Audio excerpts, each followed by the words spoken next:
Estamos de volta, TV, Blog do Gesso, Óbidos, com a participação especial, entrevista especial com o Manuel Nascimento, ou Manuel das Docas, como ele é mais conhecido em Óbidos. Manuel, sem dúvida nenhuma, Óbidos tem uma importância afetiva muito grande para ti, em função da tua esposa, onde tu conheceste, né? Eu queria saber um pouquinho mais desse relacionamento, até porque ela já veio aqui, já foi entrevistada por nós aqui, mas eu queria saber como é que começou esse namoro, como é que começou esse chega pra lá entre você e ela. É interessante que quando eu cheguei em Óbidos, como foi uma viagem inesperada, eu não estava preparado, eu cheguei sem dinheiro no bolso, né, para poder me manter. Eu fiquei hospedado no Porto, mas tinha o dinheiro para as refeições, né, diárias. E o meu primeiro contato, logo depois que tive o contato com o Carlos, tive o contato com o senhor Pedro Marinho. E o Carlos do Vale, que era o gerente, ele me confidenciou. Eu perguntei onde ele fazia refeições, que eu gostaria de pedir, né, justamente para fazer também até o final do mês, né, quando chegava o pagamento. Ele me disse que fazia na casa do senhor Pedro Marinho, mas que lá não era pensão. E eu pedi para ele que falasse com ele, que permitisse que eu ficasse fazendo as refeições lá, né, enquanto... Que é o pai da Glênia, né? Que é o pai da Glênia, né?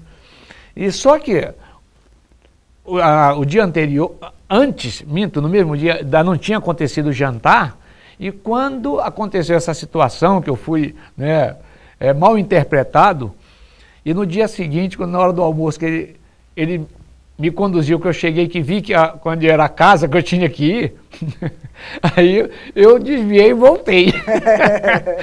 não quis ir, mandaram me chamar, e eu chegando desconfiado, né? Mas fui muito bem recebido, principalmente pelo pai dela no primeiro momento, porque ele tinha conhecimento do Porto, e foi uma pessoa que me auxiliou muito, me aconselhou também. Foi uma pessoa que me deu muito conselho ali, como dirigir eu novo, né, chegando Tinha 24 anos, né? Eu tinha 24 anos, né? E estava, né, no auge, né? No auge que eu digo por quê? Porque a ida para Óbidos me proporcionou inúmeras condições que eu não tinha, né? O ganho, que era maior, muito né? maior, né? E ele foi uma pessoa que sempre me orientou, né? Fora dali, em outras situações... Então essa refeição é que possibilitou que tu conhecesse a Glênia, né? A Glênia eu vi antes. Na parte da tarde, por volta, eu acho que de 10h30, 11 horas, eu saí para ir no Banco do Brasil, para ser apresentado ao gerente, né, já que ia assumir a gerência e nós movimentávamos o nosso dinheiro pelo Banco do Brasil. E eu vi a Glênia subindo a rua que dá-se o apelido de Rua Bacuri. Foi a primeira vez que eu vi a Glênia. E o coração ficou igual aquele boneco de desenho animado. Ele foi lá fora e voltou, né? E eu fiquei olhando, né? Me encantei com a beleza dela, né? Então foi a primeira vez que eu vi a Glênia. E depois, com o tempo, né, me tornei amigo da família. E o que é mais interessante... Casaste lá com ela, lá em Óbidos mesmo, né? Casaste em Óbidos mesmo, né? O mais interessante, né, para você ter ideia, é que depois que eu fiquei amigos, eu levava elas para as festinhas, né, que eu era como o irmão mais velho. A mãe tinha aquela confiança, embora eu já estivesse apaixonado, mas eu me mantinha íntegro, né, ali sem abusar da confiança que me deram. E com um certo tempo, 2 meses depois, né, ela tinha uns namoradinhos, né, ali escondido, aquele negócio todo, né, e foi que nós passamos a namorar. Aí vocês casaram lá em Óbidos, aí logo em seguida vieram para cá, para Santarém, foi isso mais ou menos? Não, nós casamos em 84. 84 tanto que agora, dia 14 de dezembro... Ficaram 4 anos lá ainda, né? Nós vamos completar 30 anos de casados. Então, 4 anos depois foi que nós viemos a casar, né? Manuel, quem é que tem a cara de Óbidos em Óbidos? Uma pessoa que tem a cara de Óbidos. Quem tem a cara de Óbidos? Eu posso dizer, tem vários, mas um que eu posso dizer que tem a cara de Óbidos, Délio Marinho. Por quê? O seu Délio Marinho, por que eu digo que ele tem a cara de Óbidos? Eu convivi com essa pessoa, convivo, e tenho, sabe, muito orgulho e agradeço a Deus de ter convivido com várias pessoas de Óbidos. Seu Délio Marinho é um. Por quê? Seu Délio Marinho, ele trabalhava na frente, depois passou, se eu não me engano, a sócio da empresa, que comprava juta. Então ele convivia com aquele pessoal com a maneira simples dele, que até hoje ele tem, e depois ele saiu, ele tinha uma lambretinha, ele andava com aquela lambreta, sabe? Coisas assim de interior mesmo. Até hoje, se eu não me engano, ele deve ter essa lambreta. Então, eu é uma pessoa que vejo tem, cara. Délio Marinho. Existe um fato muito histórico, inclusive, da Amazônia, que foi o afundamento do Sobral Santos, e na época, até fez 30 anos agora, né, dessa tragédia, desse acidente que ocorreu lá, e na época tu era gerente lá do Porto de Óbidos, lá, né? Inclusive, passou um documentário na Discovery, salvo engano, não foi? Sim. Sobre essa tragédia aí, e tu chegaste a ser entrevistado, né? Eu queria saber de ti, por que ocorreu, ou o que te mais chamou a atenção nesse acidente, nesse episódio?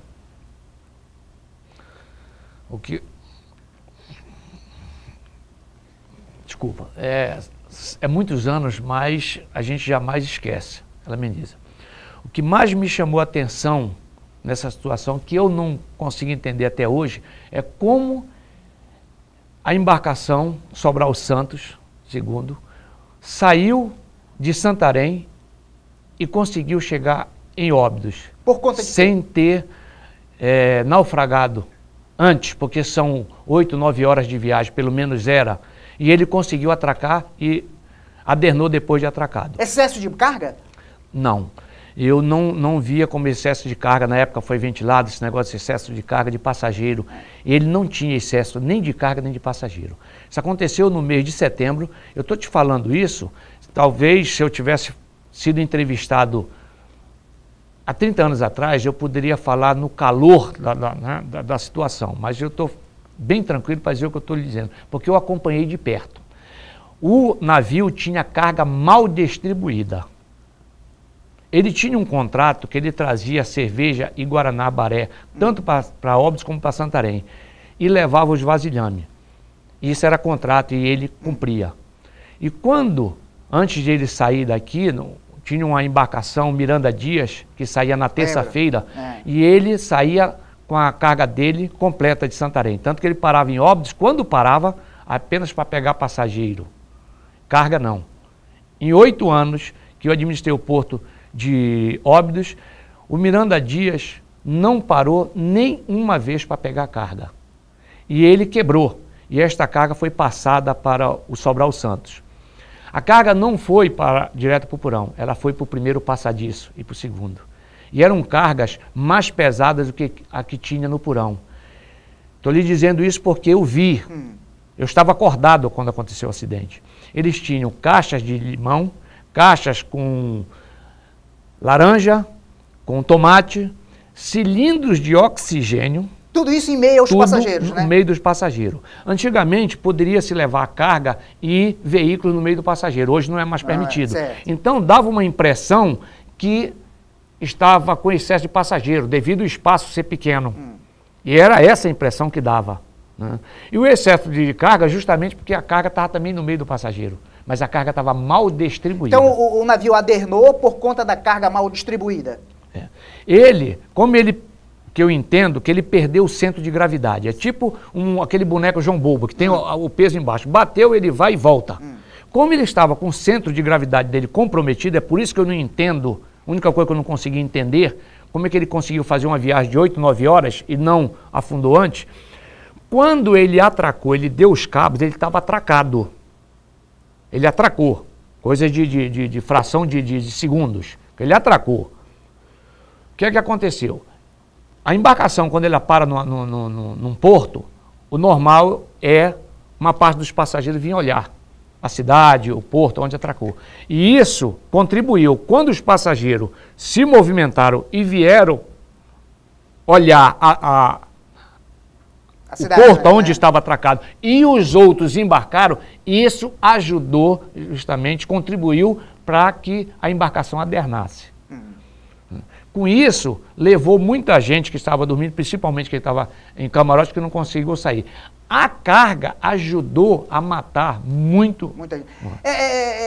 Apostando nessa tua lembrança, eu sei que esse acidente te emociona. Qual é a imagem que tu não consegue apagar da tua memória, como se fala em Sobral Santos? A imagem que eu não consigo apagar foi que eu estava na frente da administração do porto, quando eu ouvi o barulho das grades caindo, foi quando ele estava adernando, eu corri justamente para a beira do passadiço do porto e fiquei, como eu tivesse ali hipnotizado, vamos dizer assim, eu fiquei preso, eu não conseguia me movimentar. A embarcação adernou, começou a escorregar para o lado direito do porto. O gerente, por nome Amadeu, correndo ao lado do navio que estava adernado, impressionante essa imagem, e os gritos que vinham de dentro d'água. Então, uma parte escura, a claridade das lâmpadas, as lâmpadas do porto, a claridade não conseguia atingir, porque muita gente... Por volta de que horas isso foi? 3 horas... Da manhã? 3 horas, para ser mais preciso, eram 3:30 da manhã. E muita gente nadou para fora, em vez de nadar para frente. E o que ajudou a salvar muita gente foi um barco que tinha em Óbidos chamado Vitória Régia. E esse barco salvou? Por quê? O Sobral Santos estava atracado e o Vitória Régia chegou para atracar a contrabordo dele. E o Vitória Régia ia ficar em Óbidos. Eles resolveram ir para o litoral porque o Sobral Santos iria receber carga, então iria demorar um pouco. E ele ia ter que desatracar para o Sobral Santos sair, ele ia atracar. Quando eles saíram, eles não se distanciaram 50 metros quando o Sobral adernou. E eles usaram os coletes de bordo e jogaram para os passageiros que estavam se debatendo na água. Nós conversávamos ainda há pouco sobre esse acidente, Manuel, e tu me falaste que a tragédia só não foi maior por conta do adernamento do navio no porto. Né? Se acontecesse lá, vamos dizer assim, na boca lá do rio, lá, a tragédia seria maior. Com certeza, se ele tivesse conseguido desatracar e ele tivesse tentado a travessia que ele ia ter que atravessar, e é correnteza lá, jamais essa embarcação seria encontrada. Eu digo jamais porque a profundidade na frente de Óbidos é uma faixa de 150 metros. E isso comprovado pela Capitania dos Portos. Jamais essa embarcação seria encontrada. Qual foi só para a gente finalizar, Manuel, qual foi o efeito pedagógico desse acidente? Um acidente desse que morre muita gente, né? Mas o que trouxe de pedagógico? O que esse acidente ensinou para as pessoas que trabalham como você em porto, com a preocupação com a segurança, para as pessoas que trabalham nessa área de navegação? Bem, nós estamos sempre aprendendo, né? A vida é um eterno aprendizado, mas... a situação que chamou a atenção, que depois foi corrigida, é justamente a carga no meio do passageiro. Isso. De maneira nenhuma, uma embarcação pode ter esse tipo de procedimento. O próprio porto, porque em Santarém mesmo, nós tomamos essa providência depois que uma senhora veio a óbito dentro do porto, justamente se locomovendo no meio de carga. Então hoje nós temos essa preocupação. Quando está havendo a operação com carga, não embarca passageiro. É por isso que isso acontece e muita gente reclama em Santarém dessa situação. Mas nós fazemos para o bem de todos. Isso é justamente prevenção. Então, a partir de 10h30 é quando para a operação e os passageiros podem ter acesso às embarcações. Fazemos isso, é um aprendizado que se teve de todas essas situações, não só de Sobral Santos, mas do que aconteceu dentro do porto de Santarém. Então, outra situação que deveria ser olhada. Jamais uma porta de camarote deveria se abrir para fora, e sim para dentro. Porque quando uma embarcação afunda, você só vai conseguir abrir a porta normalmente depois que o camarote fica totalmente cheio de água. Que tira aquele vácuo que tem. Jamais uma pessoa vai esperar justamente que um camarote encha de água para tentar sair. Ele já está no desespero e quer sair de qualquer maneira. Então o certo é abrir para dentro e não para fora. E isso contribuiu para que muita gente não conseguisse sair. Morreu muita gente por Morreu conta muita disso, gente né? por causa disso. Tá? Então são aprendizados que se tira, né? Manuel, muito obrigado pela tua participação aqui no programa e eu gostaria também de ressaltar um aspecto muito importante aqui. Eu fiquei impressionado como as pessoas em Óbidos te conhecem. Né? Tu não nasceste em Óbidos, mas eu costumo conversar muito com os obidenses por conta do programa também, mas impressionante como as pessoas te conhecem lá. Eu talvez fiquei mais conhecido porque eu fui participativo. Eu participei, mesmo como na condição de gerente, eu participei de gincanas, dançando. O pessoal me convidaram, teve uma certa vez, que tinha uma tarefa que era para dançar shot. E me convidaram, e eu fui. Isso em plena praça pública, e eu subi no palco e fui dançar. Então eu participava das equipes, quer dizer, eu participei, só não participei do campeonato obidense, que eu fui convidado pelo senhor que era do Correio, o senhor Zósimo, e era um dos diretores do Mariano, porque eu tinha ido lá para trabalhar e eu fiquei com medo de repente sofrer um acidente, eles iriam quebrar uma perna, alguma coisa, e eu evitei. Mas senão eu teria participado. Não me posicionei, no caso, em torcer pelo Mariano ou pelo Paraense, porque o meu sogro era ex-presidente do Mariano. E uma outra pessoa que eu tive o maior prazer de conhecer era o Dr. Felinto Marinho, conhecido como Tio Fé, que era presidente do Paraense. Então veja só a minha situação. Inclusive, houve uma situação constrangedora quando a Glene foi concorrer a rainha do carnaval obidense e ganhou o título para o Paraense. Você imagina só o pai sendo Mariano Roxo. Mas eu gostaria de, antes de finalizar, dizer que eu, sinto muito orgulho e sinto até hoje saudade de algumas pessoas que eu conheci e convivi em Óbidos. Uma pessoa que eu tenho muito carinho e apreço chama-se Ari Ferreira. Esse cidadão, eu convivi com ele no Lions Club de Óbidos. E houve uma situação comigo na cidade, por conta de uma festa de carnaval na ABB, e logicamente a minha inexperiência, novo e muito exaltado, e houve uma situação constrangedora e eu fui condenado, vamos dizer assim, publicamente e inclusive banido da ABB. E ele, naquela época, sentia meu sogro, mas foi a única pessoa que se dirigiu a mim e me deu palavras de conforto e conselho. Isso... marcou, né? Eu jamais vou esquecer, sabe? Ele foi homenageado com o nome no estádio, né? E eu lhe digo, né, que eu tenho muita saudade desse senhor.